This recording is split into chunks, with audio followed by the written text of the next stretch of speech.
All right, we have made it to circles, our last unit. I am very excited. I think this unit's really cool. It's our last one. So just remember a couple things. Make sure you take good notes. Make sure you write down questions. Bring those questions to class as we're reviewing. And make sure you don't wait until the end or until we get to a quiz to have your questions answered. All right, so let's take a look and let's dive into circles. I have a little circle here that I constructed or that I drew, the green one, and my red dot is the center of the circle. Now, what comprises a circle? Just so that we're clear, are these dots that are all equidistant from the center. That's what makes up our circle. Now, something else that's important is that the line from the edge of the circle to the center, our radius or radii, okay, all the radii are the same distance because those dots that I talked about are all equidistant from the center. That's very important.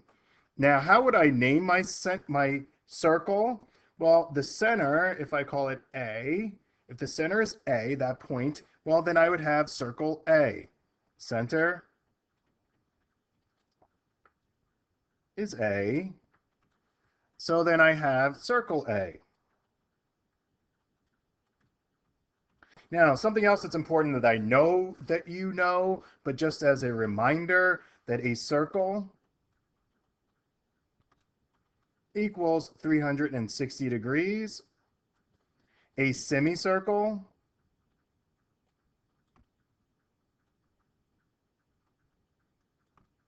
is 180 degrees. All right, that's going to be important real soon. All right, now let's take a look at some central and inscribed angles. It says here, I'm going to highlight, I think you should too, that our central angle, center, a central angle is an angle formed by two intersecting radii such that its vertex is at the center of the circle. So I have here, I love these colors, I have my two radii. They meet at the center of this circle. Okay, so I have a central angle. It says the measure of the central angle is equal to the measure of the intercepted arc. All right, the arc is a section of that circle. So let's go green. All right, so these two radii are intercepting this arc. So if, let's go back here. Now I have too many colors to choose from. Okay, so if this arc is 80 degrees, then my central angle is going to be 80 degrees. All right, and that's the turn, that turn there. So let's take a look at exercise 1. So exercise 1 says, find x in each diagram below. So here I have a diameter, all right, that cuts the circle in half, so it's 180 degrees, that half, and then I have x. Well, if I know that this angle is 120 degrees, sorry that got buried, so let me bring that back. So that's 120 degrees. If I know that this turn, this central angle is 120 degrees, and I know this arc here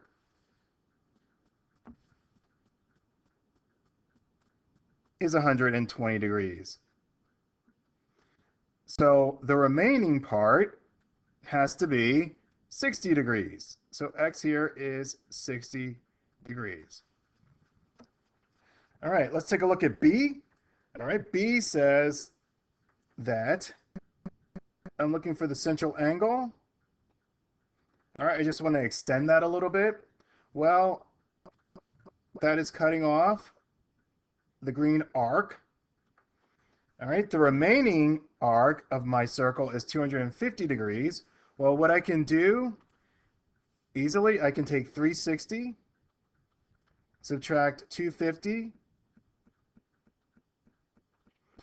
So my central angle and my intercepted arc has to be 110 degrees. So x is 110. Okay, so Let's take a look at some inscribed angles. Inscribed angle. An inscribed angle is an angle with its vertex on the circle, formed by two intersecting chords. All right, so chords are lines that connect, all right, the circle. So AB is a chord, and then CB is a chord. And we'll talk more about that later. The measure of the intercepted angle is equal to 1/2 the measure of its intercepted arc. So, really straightforward. B is my vertex. My intercepted arc is formed by AB and BC.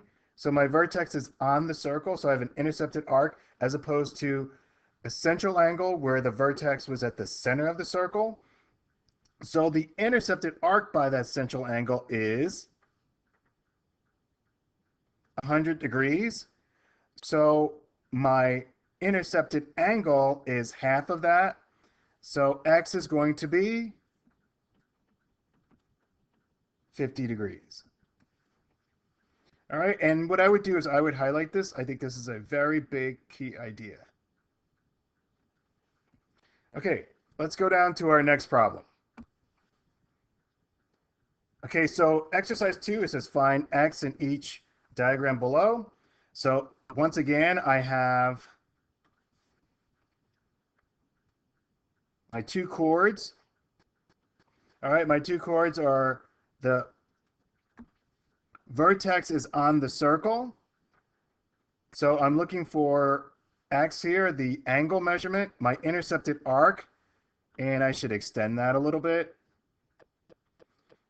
to show where my intercepted arc is. It's here, it's 84. So we know that the measurement of X has to be half. So X equals 42 degrees. For B, all right, I have my intercepted angle. I'm looking for the arc. So if I extend my chords, which I'm going to do,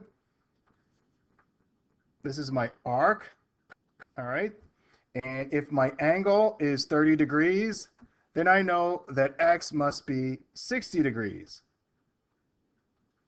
Okay, because it's 2 times. It's the opposite.